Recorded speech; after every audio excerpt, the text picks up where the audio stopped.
이스라엘 백성이 애굽에서 여러분이 아시던 것처럼 430년 동안 큰 종살이하면서 고통을 당했습니다. 하나님께서 하나님의 때가 되었을 때 모세를 애굽으로 보내어서 그 애굽에서 10가지의 엄청난 기적과 표적을 행하게 됩니다. 그 표적을 보고는 이스라엘 백성들은 모세를 통해서 하나님이 보내셨다라는 것을 생각을 하고 바로 왕은 항복을 하게 되고 결국은 이스라엘 백성들을 이제 풀어주게 됩니다. 이스라엘 백성은 모세 손에 이끌려서 홍해를 가르고 그리고 하나님께서 지시하는 젖과 꿀이 흐르는 가나안 땅까지 인도를 받게 되고 모세는 이스라엘 백성을 이끌어가게 됩니다. 그렇게 가나안 땅을 향하여 가던 중에 르비딤이라는 곳에 장막을 치게 됩니다. 이 르비딤은 광야 깊숙한 곳에 있는 곳입니다. 그런데 이스라엘 백성들에게 문제가 생겼습니다. 뭐냐면 마실 물이 없는 것입니다. 성도 여러분, 우리가 하루만 물을 마시지 않아도 엄청난 갈등을 느끼게 됩니다. 입에서 나오는 침도 말이죠. 우리가 물을 먹어야만이 그 침샘에서 침이 나오게 되어 있는 것입니다. 물이 들어가지 아니하면 침도 나오지 않는 것입니다. 며칠째 지금 이들은 물을 먹지 못했습니다. 그런데 모세가 인도한 곳이 르비딤이었는데 이게 웬일입니까? 르비딤에 장막을 쳤는데 거기서도 물을 찾을 수가 없는 것입니다. 그래서 이스라엘 백성들은 큰 고통을 겪게 된 것입니다. 오늘 이 본문 말씀을 통해서 하나님께서 우리에게 주시는 영적인 음성을 들을 수 있기를 예수님의 이름으로 축복합니다. 첫째는 뭐냐면요, 때로는 하나님께서 하나님의 백성들을 르비딤으로 인도하신다는 사실입니다. 오늘 많은 사람들은 축복과 기쁨과 생명과 행복과 즐거움만을 하나님께서 인도하시고 나쁜 고난의 잔과 아픔은 마귀가 준다라고만 생각을 하고 있는 사람이 많이 있습니다. 오늘 성경을 보면 절대 그렇지 않습니다. 하나님은 행복한 길로 좋은 노정으로 우리를 인도하실 때가 있는가 하면 때로는 르비딤으로 인도해서 우리의 삶이 굉장히 큰 고통을 경험할 때 있는 곳으로도 하나님은 인도하신다는 것입니다.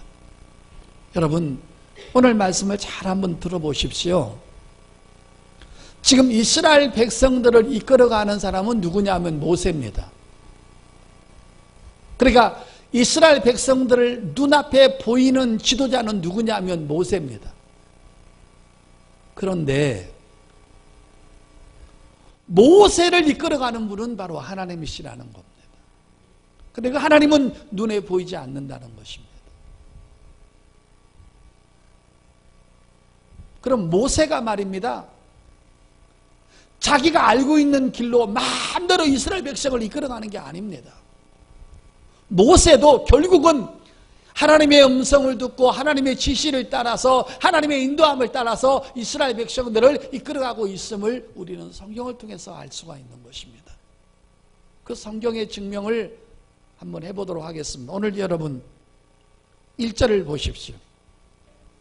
이스라엘 자신은 온 회중이 보십시오. 여호와의 명령대로 그랬죠.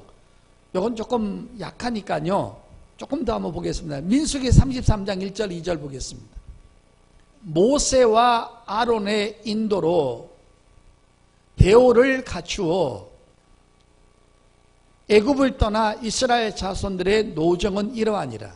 자 보십시오. 2절에 모세가 여호와의 명령대로 그 노정을 따라 그들이 행진한 것을 기록하였으니 그들이 행진한 대로의 노정은 이러하니라. 여기서 2절 보십시오. 모세가 여호와의 명령대로 그 노정을 따라 그랬습니다. 그러니까 여러분 저 보십시오. 모세가 이스라엘 백성을 마구잡이로 끌어가는 게 아니에요. 자기가 원하는 대로 가는 게 아니에요. 모세는 반드시 하나님의 지시를 따라서 이스라엘 백성을 이끌어가고 있다는 것을 분명히 성경은 말해주고 있는 것입니다.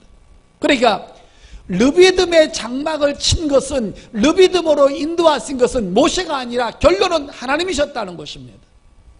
믿으시면 아멘.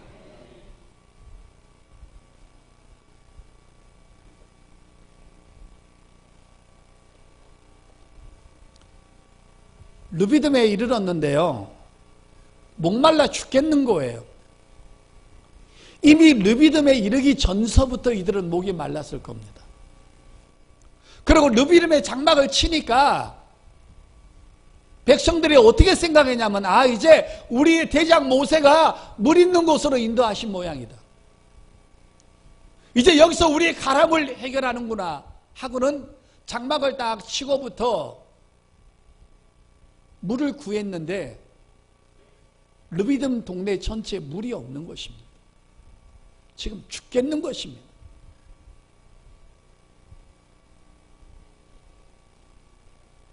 하나님께서는 왜 하나님의 백성들과 하나님의 자녀들을 가끔씩은 이따금씩은 르비딤으로 인도하시는 것일까요? 거기는 분명한 이유가 하나가 있습니다. 선명하신 하나님의 목적이 있는 것입니다. 그것은 뭐냐면 이스라엘 백성들의 믿음을 성장시키기 위한 것이었습니다. 그리고 믿음을 테스트하기 위한 것입니다. 어떤 학생이 학교에서 자기가 실력이 좋은지 안 좋은지는 시험을 통해서 그의 실력이 평가되는 것입니다.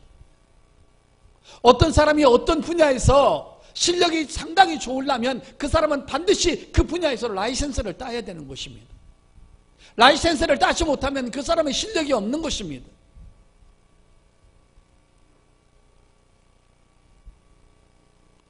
하나님께서 이스라엘 백성들을 평탄한 길로만 인도하시는 것이 아니라 가장 고통으로 인도하실 때가 있습니다.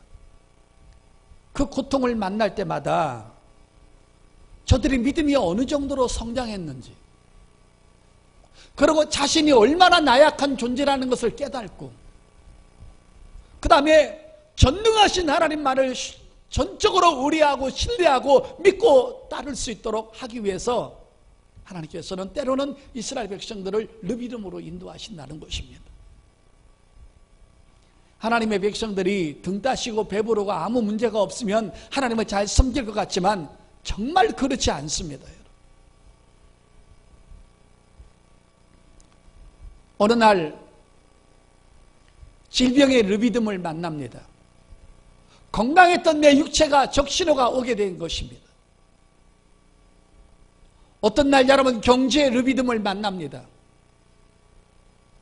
그렇게 승승장구하던 그가, 먹고 사는 것이 불편하지 않았던 그가 어느 날 갑자기 경제적인 르비딤을 만나서 물질에 대해서 허덕이고 고통을 당하고 단돈 10만 원이 없어서 어려움을 당할 때가 있다는 것입니다. 관계성의 르비딤을 만납니다. 왜 모든 사람이 나를 따돌릴까? 나는 왜 그 사람한테 상처를 받아야 하는 것일까? 왜 내가 믿었던 그 사람은 나를 아프게 하는 것일까? 이러한 인간의 관계성에 대해서도 큰 위기를 만날 때가 있다는 것입니다. 그것은 교회 안의 사람들도 마찬가지고 직장 안의 사람들도 마찬가지고 모든 관계성에서도 그런 어려움을 만날 수가 있다는 것입니다. 낮아짐의 르비딤을 만납니다. 고독과 외로움의 르비딤을 만납니다. 방황하는 두려움과 고통의 르비딤을 만납니다. 상상하지 못했던 그 르비딤에 빠져서 허우적거리는 것입니다. 크고 작은 르비딤이 늘 우리에게 다가오는 것입니다. 한 가지 중요한 것은 하나님은 목사인 나부터 여러분의 이르기까지 항상 때를 따라 은혜만 주시는 것이 아니라 때를 따라 르비딤도 배치해 둔다는 것을 꼭 기억하셔야 됩니다. 하나님의 위대한 솜씨를 한번 보겠습니다. 전도서 7장입니다. 하나님께서 인생을 이끌어 가실 때 어떻게 이끌어 가시는가 한번 보겠습니다. 13절 14절입니다. 하나님께서 행하시는 일을 보라. 하나님께서 굽게 하신 것을 누가 능히 곧게 하겠느냐. 형통한 날에는 기뻐하고 곤고한 날에는 되돌아보라. 이 두 가지를 하나님이 병하게 하사 사람이 그의 장래일을 능히 헤아려 알지 못하게 하셨느니라. 아멘. 여러분, 하나님은요 두 가지 일을 병행하신다는 거예요. 어떨 때는 행복과 생명과 기쁨을 주어서 하나님을 찬양할 때가 있는가 하면, 어떨 때는 내 삶에 공고한 느비듬을 만나서 허우적거리면서 고통을 만나게 할 때가 있다는 것입니다. 하나님 그 두 가지를 항상 천국 가는 그날까지 병행하신다는 것입니다. 축복이 왔을 때, 내가 행복할 때 나에게 행복을 주신 그 하나님을 찬양하며 이 행복의 출처가 하나님 것을 깨닫게 하셔서 그분 앞에 영광 돌리게 한다는 것입니다. 그리고 그 영광을 하나님이 받으시는 것입니다. 그리고 고통의 르비듬을 만났을 때는 너를 되돌아보라는 것입니다. 네가 얼마나 교만했는지, 네가 얼마나 육적이었는지, 네가 얼마나 인본적인 신앙을 가졌었는지, 네가 얼마나 많은 사람한테 높은 채 했는지, 하나님께서 네 자신을 돌아보라는 것입니다. 성도 여러분, 오늘 하나님께서 여러분의 한 가지 질문을 하십니다. 우리가 언제 가장 간절하게 기도를 할까요? 축복받았을 때일까요? 아니면 고난이 왔을 때일까요? 저는 목회를 한 30년 하면서 성도님들이 어떤 큰 고통이 왔을 때 그 고통의 르비듬에서 빠져나가기 위해서 21일, 40일 작정 기도를 하는 것은 보았지만, 하나님 앞에 축복받아가지고 그 축복이 너무 감사해서 40일 작정 기도하는 사람은 못 봤습니다. 그러니까 우리가 간절한 기도가 언제 나오느냐? 르비듬을 만났을 때인 것입니다. 다윗이 어느 날 통일 왕국을 이루는 위대한 유다의 왕이 된 거 아닙니다. 그렇게 되기까지는 사울이라는 미움의 르비듬에 빠져서 13년에서 15년 동안을 죽을 고통을 느낀 것입니다. 이리 도망다니고 저리 도망다니고, 어떨 때는 여러분 이건 왕이 아니라 거지 꼬라지라고 돌아다닌 것입니다. 여러분, 그는 통일왕국의 왕이 되기 전까지 사울왕을 통해서 하나님께서 마음을 계속 넓힌 것입니다. 그래야 네가 왕이 되었을 때 너한테 잘못한 사람, 너한테 부족한 사람을 끌어안고 그를 용서할 수 있는 마음을 넓히기 위해서 하나님께서 사울이라는 용광로 속에 15년 동안 집어넣고는 그렇고 아무 잘못도 없이 피해만 다니고 도망다녔던 것입니다. 요셉을 보십시오. 요셉이 하루아침에 애굽에 내려가서 국무총리 된 거 아닙니다. 별의별 짓을 다 하고, 심지어는 남자로서는 가장 수치스러운 여자를 겁탈했다는 성추행범으로 형무소에 들어가서 고통을 당합니다. 나는 아무 그 여자한테 손끝 하나 건들지 않았습니다. 말로도 희롱하지 않았는데, 그런데 그 말을 믿어주는 사람이 아무도 없었던 것입니다. 저런 파렴치한 놈, 자기를 먹여주고 입혀주고 그 자리까지 올라오게 한 그 보디발 장군의 아내를 겁탈을 해? 여러분, 사실 요셉을 유혹한 사람은 그 여자지 요셉이 아니었습니다. 그런 억울함과 그런 수치시는 일을 당했을 때 요셉은 여러분 감옥에서 수년 동안을 썩으면서 그 자신을 바라보면서 나를 훈련시키는 하나님의 역사를 깨달은 것입니다. 여러분, 사실 요셉이요 꼭 기집애 성격이었어요. 자기 형들하고 놀다가 조금만 잘못하면 아버지한테 뽀로로 가서 일르는 그런 성격이었어요. 그런 성격을 가지고 나중에 애국왕이 됐다가 국무총리 때는 죽는 것입니다. 잘못하면 다 죽여버릴 것입니다.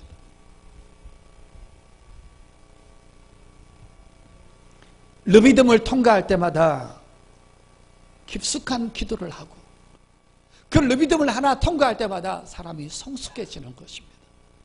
그리고 나의 연약함을 절대적으로 느끼는 것입니다. 인간은 아무것도 아니구나.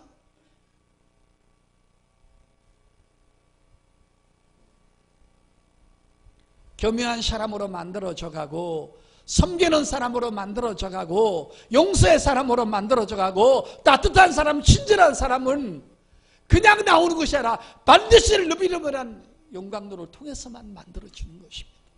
하나님은 그 길을 통해서 우리 인생들을 이끌어가는 것입니다. 잘 삐지고 빼지고 자기밖에 모르는 사람들은 결국은 사람을 통해서 무시당하고 뺀찌당하고 왕따를 당해봐야 자기가 얼마나 성격이 강박스럽고 부족한 것을 본인 스스로가 깨달는 것입니다. 할렐루야. 교회 안에서 보면 마음이 넓은 사람이 있어요. 누가 좀 야단을 쳐도 허허 웃고, 누가 좀 핍박을 해도 허허 웃고, 아는 말을 해도 허허 웃는 사람들 보면 그만큼 단련된 사람. 근데 여러분 교회에서 보면 누가 조금만 얘기를 하면요 뽀로로 전화 한시 전화를 합니다.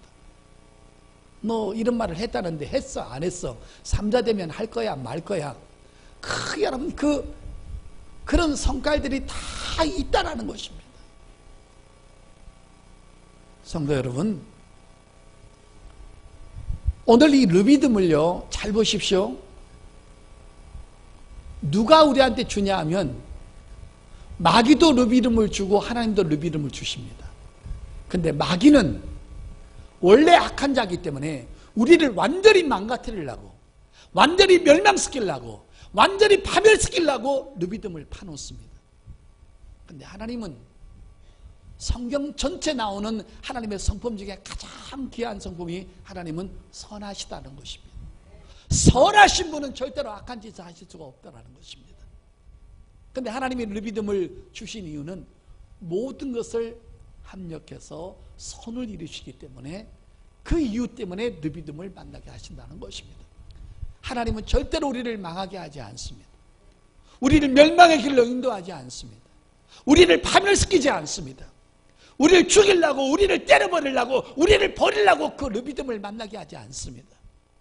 그 르비딤을 통해서 내가 더욱더 하나님의 사람, 영적인 사람, 기도의 사람, 또 넓은 사람, 섬기는 사람, 용서의 사람으로 만들기 위해서, 그리스도 안에서 성장시키기 위해서 하나님은 때로는 우리에게 르비딤을 주시기 때문에 결국은 이 르비딤도 하나님의 선물이라는 것입니다.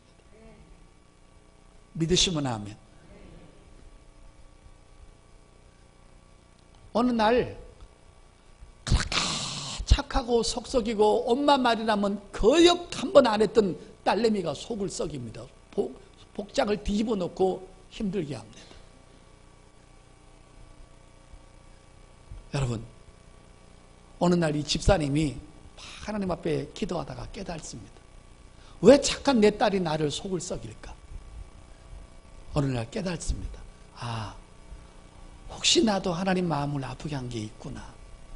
그 딸을 통해서 깨달는 것입니다. 성도 여러분, 모든 환경에서 이루어지는 모든 삶은 오늘 또 이 말을 듣고 또 우리 중고등 학생들이 엄마 속을 한번 뒤집어 봐야 되겠다. 우리 엄마도 좀 깨달게. 성도 여러분, 여러분은 지금 어떤 르비딤을 만나셨습니까? 안 만나셨습니까? 르비딤을 통해서 내 연약함을 깨닫고 내가 나약한 존재라는 것을 깨달을 수 있는, 그리고 르비딤을 만났을 때 이것도 하나님의 선물이라는 아름다운 마음을 가질 수 있기를 예수 이름으로 축복합니다. 모세도 르비딤을 만났고 이스라엘 백성들도 르비딤을 만났는데요, 이 르비딤을 만났을 때 하나님을 향해서 반응하는 것이 두 가지가 있습니다. 자, 여러분 오늘 출애굽기 17장 넘어가겠습니다. 이스라엘 백성들의 반응과 모세의 반응은 어떤 것일까요?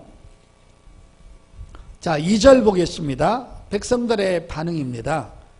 백성이 모세와 다투어 이르되 우리에게 물을 주어 마시게 하라. 모세가 그들에게 이르되 너희가 어찌하여 나와 다투느냐? 너희가 어찌하여 여호와를 시험하느냐? 거기서 백성이 목이 말라 물을 찾음에 그들이 목성에 대하여 원망하여 이르되 당신이 어찌하여 우리를 애굽에서 인도내어서 우리와 우리 자녀 우리 가축이 목말라 죽게 하느냐? 그 다음에 4절이요. 모세가 여호와께 부르짖어 이르되 내가 이 백성이 어떻게 하리까? 그들이 조금 있으면 내게 돌을 던지겠나이다. 성도 여러분, 저 보시길 바랍니다. 르비딤을 만났을 때 이스라엘 백성들이 하나님을 향한 반응은 뭐였을까요? 모세에게 돌을 던지고 원망하고 불평하고 하나님은 시험했습니다. 하나님이 있는 거야 없는 거야 하면서 이스라엘 백성들은요, 하나님을 향해서도 범죄를 했고 지도자를 향해서도 돌을 던졌습니다. 그런데 모세 방언은 그게 아니었습니다. 모세는 하나님을 향한 반응은 하나님 앞에 부르짖었다 그랬습니다. 그러니까 모세는 르비딤을 만났을 때 하나님 앞에 납작 엎드려서 기도를 했고 이스라엘 백성들은 원망을 하고 불평하고 돌을 던졌습니다. 근데 여러분, 여기서 중요한 내용이 있습니다. 하나님의 반응은 어떤 것일까요? 하나님의 반응은 원망하고 불평하고 돌을 던지는 이스라엘 백성들에게는 전혀 반응을 하지 않았다는 것입니다. 그런데 누구한테 반응했나요? 모세한테만 반응을 했습니다. 모세한테 뭐라고 그랬냐면 너는 내가 지시하는 한 바위로 가서 내가 그 바위에 서 있을 테니까 너는 그 바위를 쳐라. 그럼 거기서 물을 나오리라.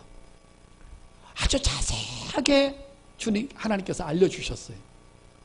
바위 쪽으로 인도하고 장로들을 데리고 인도하고 그 다음에 아무 바위나 막대기를 치는 것이 아니라 내가 서 있는 바위를 쳐라. 그러니까 모세에게는 눈까지 열려서 하나님을 볼 수 있는 바위까지 눈까지 다 열게 하셨던 것입니다. 그래서 그것을 쳤더니만 거기서 물이 나와서 모든 백성들과 가축들을 먹였습니다. 성도 여러분, 하나님은요, 르비딤을 만났을 때 자기의 연약함을 깨닫고 하나님 앞에 무릎을 꿇고 기도를 하면 그 기도하는 자에게 기막힌 솜씨로 반응을 하신다는 것입니다. 할렐루야. 성도 여러분, 장로로서, 안수집사로서, 권사로서, 평신도로서, 교사로서, 목사로서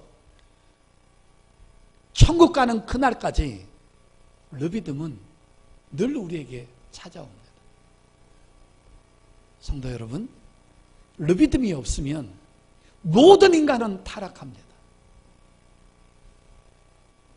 르비딤이 없으면 모든 인간은 교만합니다. 르비딤이 없으면 모든 사람을 섬기지 않습니다. 지가 제일인 것입니다. 그런데 여러분, 르비딤은 작은 르비딤이 있고 큰 르비딤이 있습니다. 오늘 여러분 이스라엘 백성들이 만난 르비딤은 정말 위기의 르비딤입니다. 물을 며칠 동안 못 먹으니까 얼마나 싸나워졌는지 모세를 돌로 패 죽이려고 하는 것입니다. 어느 정도로 그 상황이 심각했으면 사람을 죽이려고 돌을 던지겠습니까? 이건 엄청난 르비딤인 것입니다. 사람들은 르비딤이 없게만 해달라고 해요. 르비딤을 피해가려고만 해요. 성도 여러분, 꼭 기억하십시오. 르비딤은 피해가는 것이 아니라 통과해야 될 필수 과목인 것입니다. 반드시 통과를 해야 되는 것입니다. 그 통과를 할 때마다 하나님의 놀라운 역사가, 새로운 역사가, 위대한 역사가 우리에게 다가온다는 것입니다. 하나님은 축복을 주실 때 그냥 주지 않습니다. 르비딤을 통과한 사람에게만 축복이 보이기 시작하는 것입니다. 평생 동안 이 강대상에서 예수만이 구원입니다. 예수만이 제사함입니다. 예수에게만 생명이 있습니다라는 것을 평생 외쳐야 되지만, 또 하나는 평생 동안 외쳐도 질리지 않는 말씀은 늘 깨어서 기도하라는 것입니다. 언제나 기도하라는 것입니다. 항상 기도하라는 것입니다. 시험에 들지 않도록 해서 기도하라는 것입니다. 마귀가 파놓은 함정에 빠지지 않기 위해서 기도하라는 것입니다. 경건하게 해서 기도하라는 것입니다. 은혜 받기 위해서 기도하라는 것입니다. 능력 받기 위해서 기도하라는 것입니다. 회복되기 위해서 기도하라는 것입니다. 하나님의 역사를 체험하기 위해서 늘 기도하라는 것입니다. 나는 오늘 여러분에게 기도를 하는데 가장 중요한 세 가지를 알려드리겠습니다. 어떻게 기도해야 되느냐? 첫째는 하나님의 약속을 붙잡고 기도하는 것입니다. 아무리 상황이 어려워져도 하나님의 약속을 붙잡으라는 것입니다. 마태복음 7장 7절부터 보면은 구하라 그리하면 주실 것이요, 찾으라 그러면 찾을 것이요, 두드리라 그러면 두드리게 열릴 것입니다. 기도는 허공을 치는 것이 아닙니다. 기도는 지금 응답이 오고 나중에 오고 늦게 오는 차이는 있겠지만, 기도는 절대로 없어지는 것이 아니라 이건 하나님의 약속인 것입니다. 예수 이름을 걸고 하나님께서 약속하셨습니다. 요한복음 14장 13절에 너희가 내 이름으로 기도하라 그러면 내가 반드시 시행하리라. 약속인 것입니다. 상황을 보고 우왕좌왕하지 말고 언제나 하나님의 약속을 붙잡고 기도하라는 것입니다. 두 번째는 크신 하나님의 능력을 신뢰하면서 기도하라는 것입니다. 하나님은 능력이 대단한 것입니다. 성경은 느헤미야서나 에레미야서를 보게 되면 늘 하는 말이 있습니다. 크신 하나님을 찬양하라, 크신 하나님을 찬양하라, 크신 하나님을 찬양하라. 하나님은 못하시는 것이 없다라는 것입니다. 그분에게는 안 되는 것이 없다라는 것입니다. 여호와께 능치 못한 일이 있겠느냐고 분명히 말씀하고 있는 것입니다. 하나님께서 99세 된 아브라함에게 나타나셔서 창세기 17장 1절에 여호와께 능치 못한 일이 있겠느냐. 하나님이 왜 하나님이십니까? 못할 일이 없고 모르시는 것이 없고 안 되는 일이 없기 때문에 하나님은 하나님이신 것입니다. 할렐루야. 첫째는 약속을 붙잡는 것입니다. 두 번째는 크신 하나님의 능력을 신뢰하면서 기도하는 것입니다. 세 번째는 아주 자세하게 기도하라는 것입니다.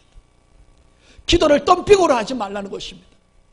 기도를 세일로 하지 말라는 것입니다. 그러면 자세하게 기도하는 게 어떤 거냐? 여러분 잠깐 간증 할 때 들어보세요. 여러분 어느 날 백화점에 가서 뭘 하나 사러 갑니다.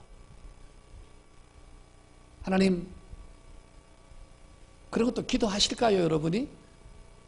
오늘 좋은 원피스 하나 살려고 하는데 눈에 띌 수 있도록 도와주시고, 자세하게 기도하는 기도는 이거예요. 원피스인데 신상품이 아니고 2월 상품인데 신상품인 거, 석 달 지난 거. 그 다음에 가장 좋은 거, 그것도 한 10만 원 선에서 이렇게 조목조목 기도를 하는 것입니다. 여러분, 저는 넥타이 사러 갈 때 하나님, 뭐 닥스나 피에르 가르댕이나 신상품 사면 10몇만 원이니까, 여러분 백화점은요 2달만 지나면 2월 상품 냅니다. 하나님, 2월 상품 중에서도 신상품 같은 거 29,000원 한도 내에서, 저는 가격까지 정확하게 얘기하고 합니다. 그러니까 기도를 오래 할 수 있는 거예요. 여러분, 제가 정말 아름다운 간증, 제가 지난주에 2010 복음화 연합 대성회 했죠. 제가 거기서 갈 때, 여기서 한 달 정도 기도할 때 5가지를 기도했습니다. 근데 그 5가지가 다 응답을 받은 거예요. 첫째는 뭐냐? 하나님, 새벽, 오전, 저녁 3번을 인도해야 되고, 또 아침마다 1시간 이상 기도해야 되니까 체력이 젊을 때와 같지 않으니까 내가 하루에 3번씩 10번 설교하고 아침에 기도하더라도 내 몸이 피곤하지 않도록 하나님 나를 붙잡아 주세요. 그렇게 처음에 기도를 했습니다. 두 번째, 가장 깨끗하고 가장 복음적이고 가장 은혜스러운 설교, 어떤 사람에게도 상처 주지 않는 설교, 그런 복음적인 설교를 할 수 있게 해달라고 기도했습니다. 두 번째 기도입니다. 세 번째, 내가 정말 복음을 잘 전해서 성도님들이 너무 열광을 해도 목사님들이 나 미워하지 않도록 그런 것까지 좀 기도를 했습니다. 제 복음에 대해서 반기를 들고 제 복음에 대해서 싫어하고 제 복음에 대해서 나쁘게 평가하는 목사님들이 없게 해달라고 그렇게 기도를 했어요. 그 다음에 네 번째가 뭐냐면 갈수록 사람이 많이 모이게 기도했습니다. 하나님, 어저께 1000명 모였으면 오늘은 1200명. 여러분, 어제 1000명 모였는데 오늘 2000명이라고 너무 뻥 튀기는 거니까 그것도 어저께 1000명이면 오늘 1200명, 셋째 날은 1400명, 마지막 날은 1600명. 그렇게 조목조목 기도했어요. 그 다음에 또 마지막 기도 뭔지 아세요? 2000시 복음화 역사상 가장 많이 모이고, 그래도 헌금도 가장 은혜스러운 한들에서 많이 나오게 해달라고 기도했어요. 사람은 많이 모이는데 헌금이 안 나왔으면 또 김기대 목사 복음은 좋은데 헌금이 안 나왔다고 뭐라 하는 사람이 있잖아요. 그러니까 그것까지 기도했어요. 6가지 기도했네. 하나 더 했네. 하나님, 이 부흥회가 끝나고 나면 이 지역에서 가장 큰 교회에서 3군데 이상 나를 부흥회를 초청하게 해달라고 기도했어요. 얼마나 조목조목 했는지 몰라요. 여러분, 끝나고 났더만 여러분, 저는 3군데 해달라고 그랬더만은 6군데 부흥회가 잡혔어요. 어때 여러분? 별로 내가 부흥회 잡힌 것에 대해서 기분이 안 나요? 그러니까 여러분, 그 6개를 조목조목 기도를 했어요. 근데 여러분, 그 6개 기도가 다 이루어진 거예요. 여러분이 어떤 영혼을 놓고 기도할 때 하나님 구원해 주시옵소서, 그것만 하는 것이 아니라 하나님, 어느 날 내가 그에게 복음에 대해서 복음을 전할 때 그가 마음이 부드러워져서 그 복음을 받아들이게 하시고, 그 복음을 받아들인 다음에 교회 가고 싶은 마음을 느끼게 하시고, 교회 따라 나왔을 때 어떤 겁 많은 거 잃지 않고 복음을 받아들여서 그 복음을 받아들일 수 있는 부드러운 마음을 갖게 해달라고, 그리고 한 번으로 끝나지 않고 또 그 다음에 가고 싶은 욕망을 있게 해달라고 계속 그렇게 조목조목 기도하는 것입니다. 이렇게 자세하게 기도해 놓으면 민수기 14장 28절에 너희 말이 내 귀에 들린 대로 그대로 행한다고 그랬습니다. 할렐루야. 여러분, 르비딤을 만나셨습니까? 무조건 엎드려 기도하는 것입니다.